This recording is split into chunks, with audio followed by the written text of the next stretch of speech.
안녕하세요. 밤이 깊었네요. 오늘 하루도 고생 많으셨죠?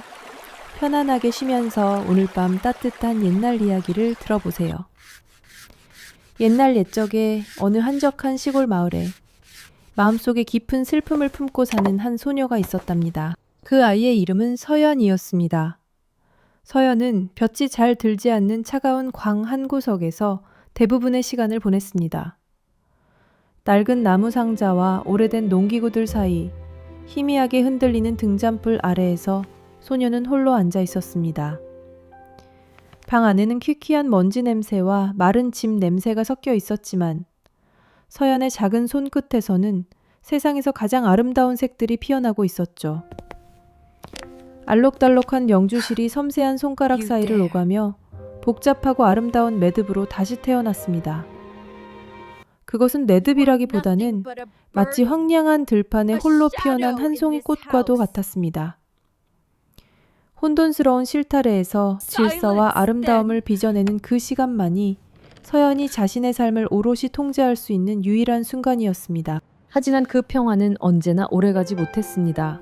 계집애가라는 게 방구석에 처박혀서 그런 쓸데없는 짓이나 하고 있구나. 차가운 그림자가 등잔불 빛을 가리며 날카로운 목소리가 서연의 어깨를 내리쳤습니다.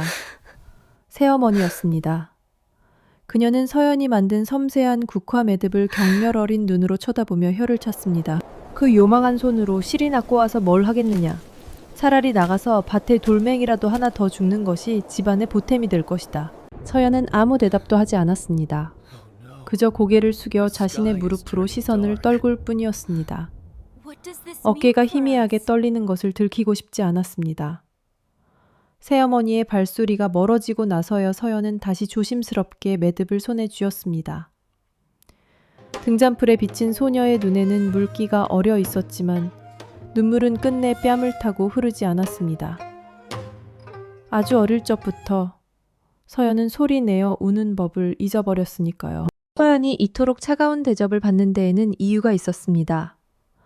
아이는 재앙을 부른다는 금음달 밤에 태어났고 태어날 때부터 어깨에는 희미하게 9갈래로 갈라진 여우 꼬리 모양의 붉은 반점이 있었습니다. 마을 사람들은 그것을 불길한 징조라며 수근거렸고 새어머니는 서연을 집안의 수치로 여겼습니다. 그해 여름 마을에는 끔찍한 가뭄이 찾아왔습니다. 몇 달 동안 비 한 방울 내리지 않아 논바닥은 거북이 등껍질처럼 쩍쩍 갈라졌고 밭의 곡식들은 누렇게 타들어갔습니다. 사람들의 얼굴에는 시름이 깊어졌고 아이들의 울음소리도 잦아졌습니다. 애타는 마음에 마을 사람들은 공터에 모여 기우제를 지내기로 했습니다. 마을의 무당인 묘령인 화려한 옷을 입고 방울을 흔들며 굿판을 이끌었습니다. 그녀의 날카로운 눈은 불안에 떠는 마을 사람들의 마음을 꿰뚫어 보는 듯 했습니다. 한참 동안 춤을 추며 알아들을 수 없는 주문을 외우던 묘령은 갑자기 춤을 멈추고 쇳소리 같은 목소리로 외쳤습니다. 하늘이 노하셨다. 이 마을에 부정한 기운이 서려 신령님의 심기를 거스르고 있도다. 사람들은 공포에 질려 숨을 죽였습니다. 묘령은 천천히 주위를 둘러보며 사람들의 얼굴을 하나하나 뜯어보았습니다. 그녀의 시선이 군중의 가장자리에 초라하게 서 있는 서연에게 닿는 순간 그 눈빛이 번뜩였습니다. 묘령은 손에 든 부채를 활짝 펴 서연을 가리키며 소리쳤습니다. 저기, 저 아이로다. 그 몸의 저주를 받고 태어나 그 몸에 여우의 혼을 품은 아이. 저 아이의 부정한 기운이 비구름을 막고 이 땅을 메마르게 하는 것이다. 이 순간 모든 사람들의 시선이 서연에게로 향했습니다. 그동안 뒤에서 수근거리기만 하던 사람들의 눈빛이 이제는 노골적인 공포와 적의로 가득 차 있었습니다.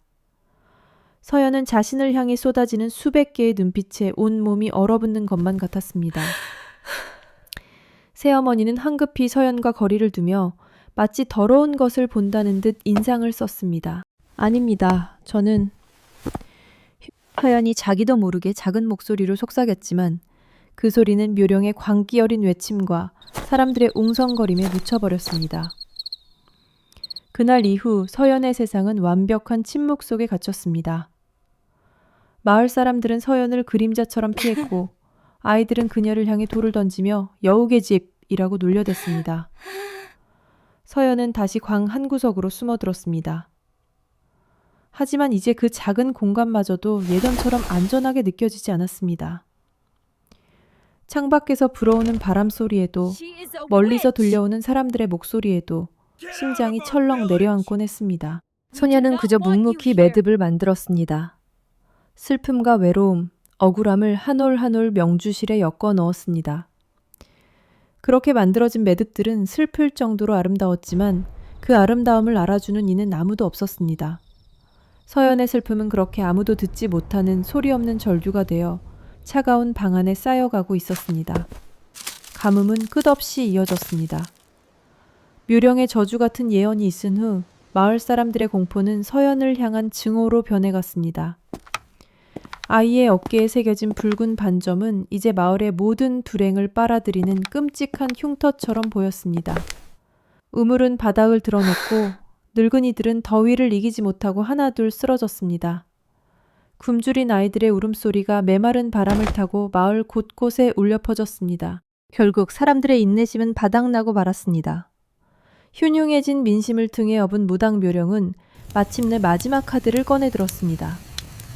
그녀는 보름달이 가장 높이 뜨는 날밤 마을의 모든 악귀를 몰아내는 정화의식을 거행해야 한다고 선포했습니다.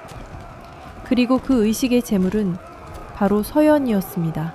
그날 밤 휘영청 밝은 달이 온 세상을 창백하게 비추고 있었습니다. 마을 사람들은 횃불을 들고 서연의 집으로 몰려왔습니다. 그들의 눈은 광기로 번들거렸습니다. 새어머니는 아무 저항 없이 딸을 그들에게 내주었습니다. 아니, 오히려 자신의 손으로 서연의 팔을 잡아 끌어내어 군중 속으로 밀어 넣었습니다. 그 순간 서연이 바라본 새어머니의 얼굴에는 일말의 동정심도 찾아볼 수 없었습니다. 오직 지긋지긋한 불행 덩어리를 떼어낸다는 후련함만이 가득했습니다. 서연은 마을 중앙의 넓은 공터로 끌려갔습니다. 사람들은 둥글게 원을 그리고 섰고 그들의 손에 들린 횃불 그림자가 괴물처럼 춤을 추었습니다. 요령은 원 중앙에서 방울을 흔들며 기괴한 주문을 외기 시작했습니다. 물러가라 사악한 여우의 영혼아, 이 아이의 몸에서 떠나가라. 이 땅의 저주를 거두고 썩 물러가라. 서연은 온몸이 사시나무처럼 떨렸습니다. 하지만 가장 무서웠던 것은 요령의 저주가 아니었습니다. 자신을 둘러싼 어제까지 이웃이었던 사람들의 증오에 찬 눈빛이었습니다. 그들의 공포가 거대한 파도처럼 밀려와 소녀의 작은 몸을 잠식하는 듯 했습니다. 바로 그 순간 기이한 일이 벌어졌습니다. 묘령의 주문이 잘못된 것인지 아니면 서연을 향한 수백 명의 증오와 공포가 어떤 고대의 힘을 깨운 것인지 하늘의 달빛이 마치 살아있는 것처럼 서연의 몸으로 쏟아져 내렸습니다. 소녀는 비명조차 지를 수 없는 끔찍한 고통에 몸부림쳤습니다. 등 뒤에서 무언가 살을 찢고 뼈를 가르는 듯한 격통이 밀려왔습니다. 아하! 서연의 등 뒤 옷자락이 터져나가며 그 틈으로 눈처럼 새하얀 꼬리 9개가 탐스럽게 피어났습니다. 달빛을 받아 은은하게 빛나는 꼬리는 현실의 것이라고는 믿기지 않을 만큼 아름다우면서도 동시에 소름 끼치도록 기이했습니다. 사람들은 경악했습니다. 그들은 잠시 숨을 죽인 채 그 비현실적인 광경을 바라보다가 이내 극도의 공포에 사로잡혔습니다. 괴물이다. 진짜 여우였어. 저것 봐. 꼬리가 9개야. 공포는 곧 분노로 바뀌었습니다. 누군가가 던진 돌멩이가 서연의 이마를 스쳤습니다. 그것을 신호탄으로 사방에서 돌과 흙덩이가 날아들었습니다. 죽여라! 마을에서 썩 꺼져라! 고함 소리가 밤 공기를 찢었습니다. 서연은 본능적으로 몸을 일으켜 달리기 시작했습니다. 어디로 가야 하는지도 모른 채 그저 어둡고 깊은 산속으로 사람들의 눈빛이 닿지 않는 곳으로 미친 듯이 도망쳤습니다. 얼마나 달렸을까? 뾰족한 나뭇가지에 옷이 찢기고 날카로운 돌부리에 발이 상하는 것도 느낄 수 없었습니다. 육체의 고통보다 자신을 향해 돌을 던지던 사람들의 얼굴, 특히 마지막에 본 새어머니의 냉혹한 표정이 더 큰 상처가 되어 심장을 후벼 팠습니다. 마침내 기력이 다한 서연은 산속의 작은 계곡물 옆에 쓰러지고 말았습니다. 희미해지는 의식 속에서 차가운 계곡물 소리가 마치 자신을 위한 진혼곡처럼 들려왔습니다. 이대로 죽는구나. 그렇게 생각했습니다. 그때였습니다. 어둠 속에서 지팡이가 땅을 짚는 소리가 조심스럽게 들려왔습니다. 이 깊은 산속에 또 다른 사람이 있다는 사실에 서연은 마지막 남은 힘을 쥐어짜 몸을 웅크렸습니다. 거기 누구시오? 아직하고 따뜻한 목소리였습니다. 서연은 대답할 수 없었습니다. 대신 참고 참았던 울음이 터져 나왔습니다. 목소리의 주인은 그 흐느낌을 듣고 천천히 다가왔습니다. 그는 앞을 보지 못하는 듯 소래든 지팡이로 조심스럽게 주변을 더듬으며 서연이 쓰러진 곳까지 왔습니다. 많이 다친 게요? 목소리가 몹시 아파 보이는데 그는 서연의 모습을 볼 수 없었습니다. 9개의 꼬리도 찢어진 옷도 피투성이가 된 몰골도 보지 못했습니다. 그는 그저 한 인간의 절망적인 울음소리만을 들었을 뿐입니다. 남자는 더 이상 아무것도 묻지 않고 조심스럽게 서연을 부축해 일으켰습니다. 서연은 남자를 따라 비틀거리며 걸었습니다. 얼마 지나지 않아 작은 초가집이 나타났습니다. 집안은 작고 소박했지만 따뜻한 온기가 감돌았고 벽난로에서는 은은한 약초 타는 냄새가 났습니다. 남자는 서연을 방 안쪽에 조심스럽게 눕히고는 따뜻한 보리차 한 사발을 건넸습니다. 우선 좀 쉬시오. 많이 놀란 것 같으니.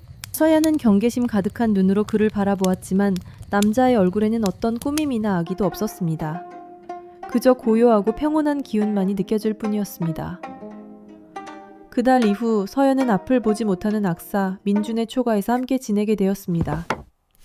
서연은 자신의 끔찍한 꼬리를 들킬까봐 늘 전전긍긍했지만 민준은 아무것도 눈치채지 못하는 듯했습니다.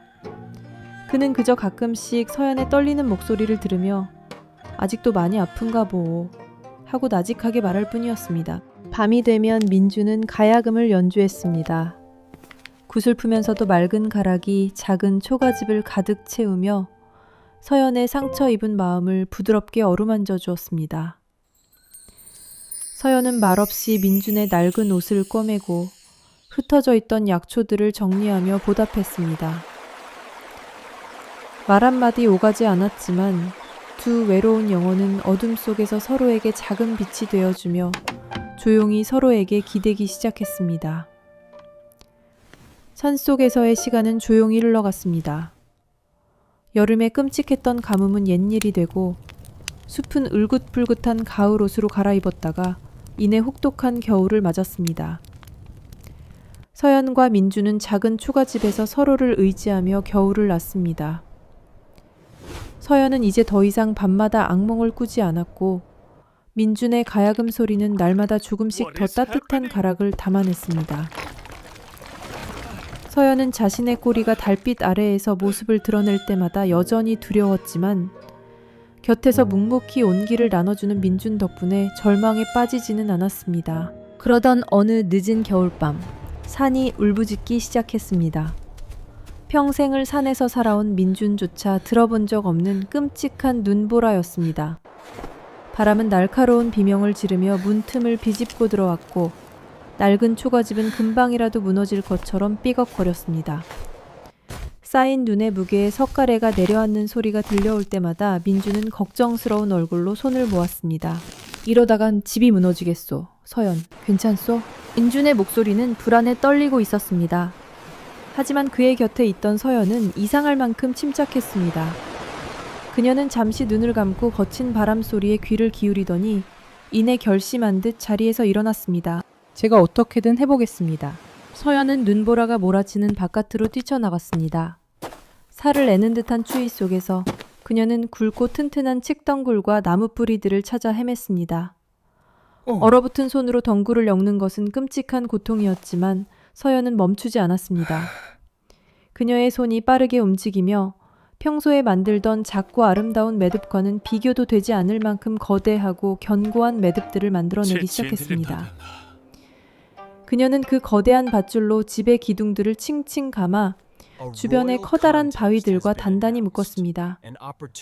그것은 생존을 위한 처절한 몸부림이자 그녀가 가진 재능의 위대한 발현이었습니다. 밤새 몰아치던 눈보라가 그치고 아침이 밝았을 때 세상은 온통 눈부신 백색으로 뒤덮여 있었습니다.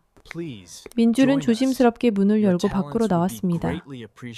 그의 발이 무너진 집의 잔해가 아닌 단단한 땅을 딛고 있다는 사실에 안도하며 집 주위를 더듬어 나갔습니다.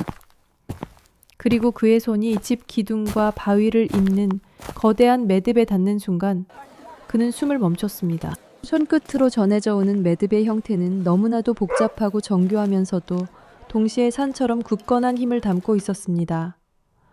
그는 매듭을 천천히 쓰다듬으며 그 안에 담긴 서연의 필사적인 의지와 놀라운 재능을 느낄 수 있었습니다. 눈으로는 볼 수 없었지만 마음으로는 똑똑히 볼 수 있었습니다. 서연, 이 모든 걸 그대가 혼자서 한 것이오? 민준의 목소리에는 경외심이 가득했습니다. 서연은 처음으로 누군가에게 자신의 재능을, 자신의 존재 가치를 인정받는 기분을 느꼈습니다.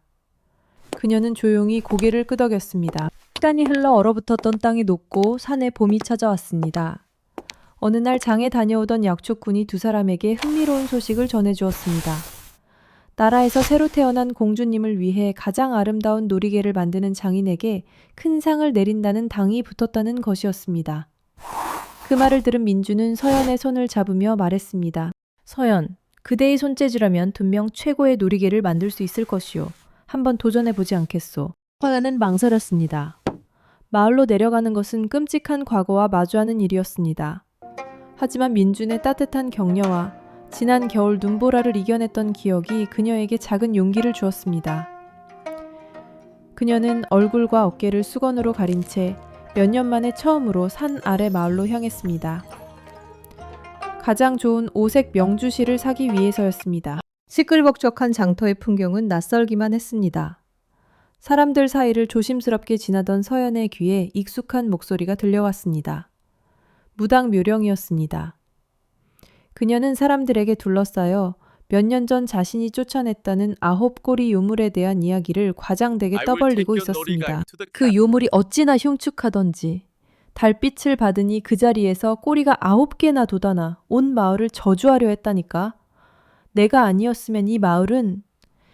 서연은 심장이 얼어붙는 것 같았습니다. 당장이라도 돌아서서 도망치고 싶었습니다. 하지만 바로 그 순간 산속에서 자신을 기다리고 있을 민준의 얼굴이 떠올랐습니다. 자신을 믿어주는 단 한 사람. 서연은 도망치는 대신 조용히 걸음을 멈췄습니다. 그리고 고개를 들어 사람들 앞에서 의기양양하게 떠들고 있는 묘령을 똑바로 바라보았습니다. 잠시 두 사람의 시선이 허공에서 마주쳤습니다. 묘령은 뜻밖의 눈빛에 순간 말을 멈칫했습니다. 서연의 눈에는 더 이상 예전 같은 두려움이 없었습니다. 그저 깊고 고요한 강물 같은 침묵이 흐를 뿐이었습니다. 서연은 더 이상 아무 말도 하지 않고 조용히 몸을 돌려 자신의 갈 길을 갔습니다.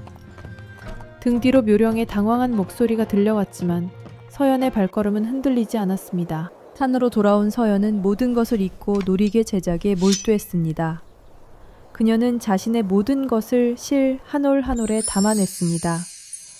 9개의 꼬리가 주는 저주와 고통, 사람들의 냉대와 배신, 그리고 그 모든 것을 이겨내게 해준 민준의 따뜻한 음악과 믿음까지도.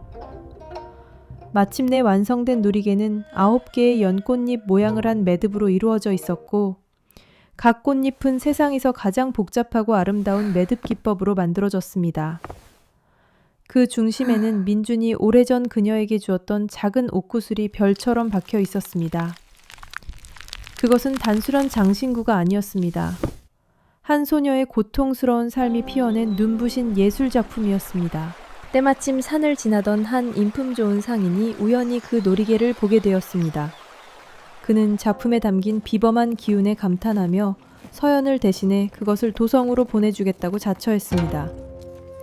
그렇게 서연의 놀이개는 산속에 사는 이름 없는 장인의 작품이라는 이름으로 세상에 나아갈 준비를 마쳤습니다. 절망의 잿더미 속에서 피어난 희망의 씨앗이 마침내 세상을 향해 조심스럽게 고개를 내밀고 있었습니다. 도성으로 보내신 놀이개는 그야말로 파란을 일으켰습니다.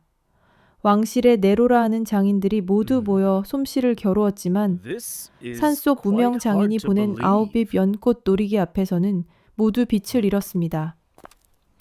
그 아름다움과 정교함은 인간의 솜씨라고는 믿기지 않을 정도였고 작품에 서린 깊은 사연과 기품은 보는 이의 마음을 숙연하게 만들었습니다. 결과는 모두의 예상대로였습니다. 서연의 놀이개는 만장일치로 최고의 작품으로 뽑혔습니다. 임금은 크게 기뻐하며 이 위대한 장인을 궁으로 불러 직접 치하하고 상을 내리라 명했습니다. 그리하여 높은 벼슬아치와 군사들로 이루어진 행렬이 이름 없는 장인을 찾기 위해 서연이 사는 깊은 산골로 향했습니다. 이 소식은 당연히 아랫마을에도 전해졌습니다. 자신의 거짓말이 탄로날 위기에 처한 무당 묘령은 질투와 공포에 사로잡혔습니다. 그녀는 관리들이 산에 도착하기 전에 먼저 그들을 만나야겠다고 결심했습니다. 묘령은 산길을 허둥지둥 달려가 산 중턱에서 관리 일행과 마주쳤습니다. 그녀는 기다렸다는 듯이 그들 앞에 엎드려 울부짖기 시작했습니다. 대감마님, 통촉하여 주시옵소서. 그 놀이개를 만든 것은 사람이 아니라 9 꼬리가 달린 요물입니다. 그년이 요사스러운 술법으로 사람의 눈을 홀려 상을 받으려 하는 것이니 절대 속으시면 아니 되옵니다. 묘령의 필사적인 외침에 관리들은 의심의 눈초리를 거두지 못했습니다. 하지만 그들은 임금의 명을 받든 몸이었기에 직접 장인을 확인하기 위해 걸음을 재촉했습니다. 마침내 관리들이 민준과 서연이 사는 작은 초가집 앞에 도착했을 때 그들은 자신들의 눈을 의심했습니다. 묘령의 말처럼 흉측한 요물이 아니라 수줍은 듯 단아한 기품을 지닌 한 여인과 비록 눈은 멀었지만 신선과도 같은 맑은 기운을 풍기는 한 남자가 그들을 맞이했기 때문입니다. 행렬을 이끄는 나이 지긋한 판서는 묘령의 말을 떠올리며 서연에게 날카롭게 물었습니다. 네가 정녕 그 놀이개를 만든 장인이 맞느냐? 혹 요사스러운 술법을 부린 것은 아니렸다. 서연은 두려움에 몸이 떨렸지만 곁에 선 민준이 그녀의 손을 가만히 잡아주었습니다. 그 온기에 용기를 얻은 서연은 조용히 입을 열었습니다. 소녀가 만들었사옵니다. 술법이 아니라 그저 마음과 손끝으로 엮었을 뿐이옵니다. 그때 곁에 있던 민준이 앞으로 나서며 입을 열었습니다. 대감마님, 제 눈은 앞을 보지 못하여 이분의 생김새를 알지 못합니다. 허나 저는 지난 몇 해 동안 이분의 마음을 보아왔습니다. 칠흑 같은 눈보라가 몰아치던 밤, 이 작은 집이 무너지지 않도록 자신의 몸을 돌보지 않고 지켜낸 것은 이분의 강인한 의지였습니다. 매일 밤 제가 연주하는 구슬픈 가락에 말없이 눈물을 흘리던 것은 이분의 따뜻한 마음이었습니다. 이분의 손끝에서 나오는 것은 결코 요사스러운 술법이 아니라 모진 세월을 견뎌낸 한 사람의 영혼 그 자체이옵니다. 민준의 진심 어린 말은 그 어떤 변명보다도 큰 울림을 주었습니다. 판서는 집안 곳곳에 놓인 비록 작고 소박하지만 하나하나의 정성이 가득 담긴 다른 매듭 작품들을 둘러보았습니다. 그 어떤 것에서도 사악한 기운은 느껴지지 않았습니다. 오직 지극한 인내와 고요한 아름다움만이 가득할 뿐이었습니다. 모든 진실이 밝혀졌습니다. 판서는 묘령을 향해 크게 노하며 호령했습니다. 내 인연, 감히 하늘이 내린 재주를 시기하고 무고한 백성을 음해하여 조정을 기만하려 하였는가? 당장 저자의 관직을 박탈하고 마을에서 추방하라. 묘령은 그 자리에서 끌려나가며 전류했지만 아무도 그녀를 동정하지 않았습니다. 한편 마을에 홀로 남아있던 서연의 새어머니는 이 모든 소식을 전해 듣고 방 안에 주저앉았습니다. 자신이 내쫓은 불행 덩어리가 나라의 보물이 되었다는 사실에 그녀는 평생을 후회와 고독 속에서 살아야만 했습니다. 서연은 임금 앞에 나아가 큰 상을 받았습니다. 임금은 그녀의 재주를 높이사 궁궐 최고의 장인으로 삼으려 했습니다. 하지만 서연은 고개를 저으며 정중히 사양했습니다. 성원이 만극하오나 소인은 부귀영화를 바라지 않사옵니다. 다만 저의 가장 어두운 시절을 보듬어준 이 산속에서 저에게 유일한 빛이 되어준 사람과 함께 조용히 살아갈 수 있도록 허락하여 주시옵소서. 임금은 그녀의 깊은 마음에 감동하여 소원을 들어주었고 산 전체를 그녀의 땅으로 하사했습니다. 저주는 완전히 사라지지 않았습니다. 보름달이 뜨는 밤이면 여전히 9개의 꼬리는 모습을 드러냈습니다. 하지만 서연은 이제 더 이상 그것을 두려워하거나 부끄러워하지 않았습니다. 자신을 이곳으로 이끌고 민준을 만나게 해준 아픈 상처이자 삶의 일부로 받아들이게 된 것입니다. 그 후로 서연과 민준은 임금이 내려준 상으로 산 중턱에 양지 바른 새집을 짓고 행복하게 살았습니다. 민준이 마당의 툇마루에 앉아 연주하는 가야금 가락은 더 이상 슬프지 않았습니다.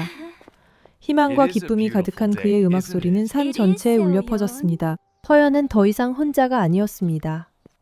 그녀는 마을에서 부모를 잃고 갈 곳 없는 아이들을 데려와 친자식처럼 돌보았습니다. 그리고 따스한 봄볕 아래 아이들에게 자신의 손재주를 가르쳐 주었습니다. 서툴지만 진지한 아이들의 손에서 첫 번째 매듭이 완성될 때마다 서연의 얼굴에는 세상에서 가장 온화한 미소가 피어났습니다. 큰 상처가 아물고 난 자리에 비로소 가장 아름다운 꽃이 피어나는 것처럼 소녀의 길고 길었던 겨울은 끝나고 마침내 달콤한 열매를 맺는 따뜻한 계절이 찾아온 것이었습니다.